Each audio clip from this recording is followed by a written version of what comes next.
Hi. Hi. I'm Marc. I used to be a senior artist at Blizzard Entertainment, and now I teach art for a living. Welcome back to another episode of my weekly series that I call YouTube Art School. Have you ever asked yourself the question, what makes a good artist? What makes a bad one? Talent?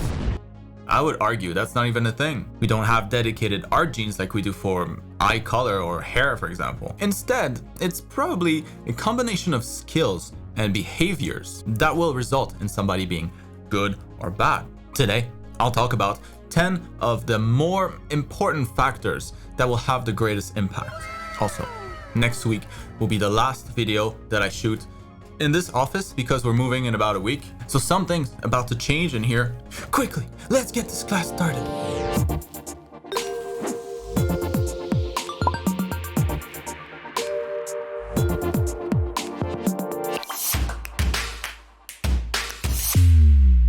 All right, today we'll take a look at 10 things that separate good artists from bad artists. Right after you pay the video fee of 1 like or 1 sub to continue watching.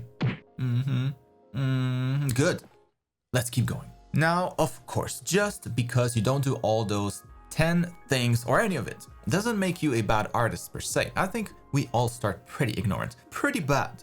I wasn't doing any of what we're about to discuss when I was younger, but with experience working at different studios, on different teams, from making connections with a slew of different artists over the last 15 years as a professional, some patterns start to emerge and some things just become painfully obvious over the years. Some artists have wonderful careers or simply just get really good really fast, while others have miserable careers that end up flushing away their love of art.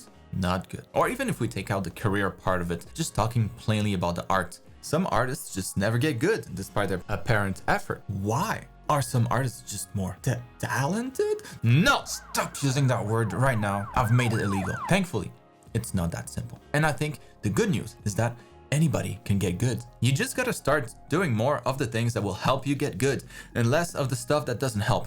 Wise words. It's not a binary thing like having talent or not. Think of it as a diet instead, where some things you eat will contribute to your health, while others will make you less healthy. Same thing with art. Improve your art diet. You might already have a working art diet, but it can probably be improved by improving the 10 factors that we're about to talk about right now. There are more than that. Feel free to chip in with yours down in the comments, but I think these have a very significant impact overall, and they're also things that I often discuss with my students. The first thing on the list, the first checkbox a good artist should want to work towards checking is simply don't be boring. There's so much boring art around.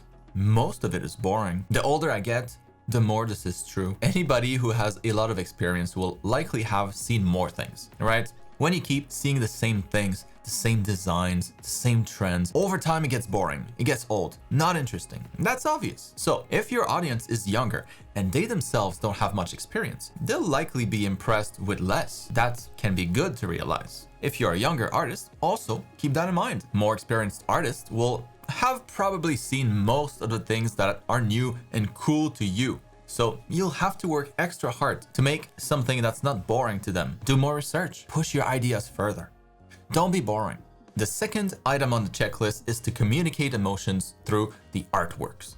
Bad artists will have too narrow a focus in their art. Maybe they'll be focusing on a bunch of technical skills, and that's not a bad thing, but they'll fail to create something memorable. Memorable because it is emotional. It's so much harder to impress the average person with pure technical skills alone. You need to be at a very high level. This relates to my previous point. A good artist will use technical skills, of course, but will also find every way possible to communicate emotions through the art. The way we store memories in our brains is largely influenced by emotional states. So the more emotional the piece is, the more memorable it has a chance to be, and people will likely think it's better as a result. It made them feel something.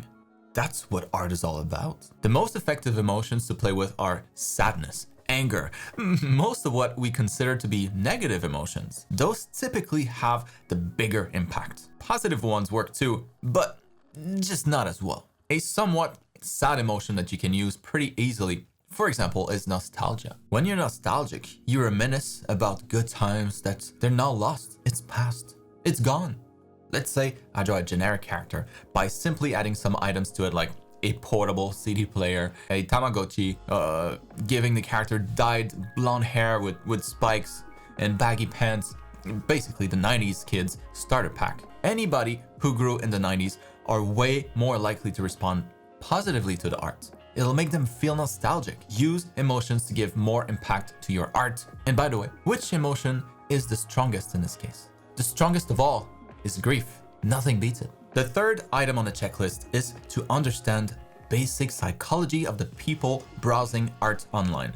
It's simpler than it sounds. The good artist will understand that you have a split second on average to catch someone's attention when they're browsing Google, Instagram, or any place where they go for art. Then you have about 3 seconds on average where they'll be looking at the art before moving on to the next one. That is not a lot of time. The bad artist will focus on small details that don't really contribute much to the art, instead of focusing on big impact elements of the piece. Those elements that most people will spend most of their 3 seconds looking at. That's why I'll usually recommend to my students to only worry about the details in and around the piece's focal point. Spending about 70%, 80% of your efforts is there, and the rest that will be seen mostly through peripheral vision. It's okay to have areas of a painting or a drawing that are sketchier. If it's unlikely, anyone will look at it directly. The fourth factor will determine how fast or how slow an artist will improve. A good artist will always be observing things around them, constantly seeking and collecting information from what they see throughout the day. What color does a particular shadow have on a bright sunny day? How different surfaces reflect light? What does the same color look like under different lighting situations, etc., etc. The bad artist will see the same things, but won't observe any of it, or will be very limited in his or her observations. If you're constantly observing things and trying to understand how and why they are the way they are, this could mean improving twice as fast, or likely more, compared to someone who doesn't. Get good at observing, at analyzing what you see. Now, the fifth factor is to be critical and to seek critique. Unless you're already a master artist, there's a ton of stuff that we don't know, and a ton more that we don't even know we don't know. Good artists will understand that they're only ever looking at the tip of the iceberg when it comes to their art knowledge. The other part that's hidden and unknown is much larger. The good artist will be aware of that and seek critique from others to help reveal the rest of the iceberg and expand their knowledge. The bad artist will fall victim to the Dunning-Kruger effect.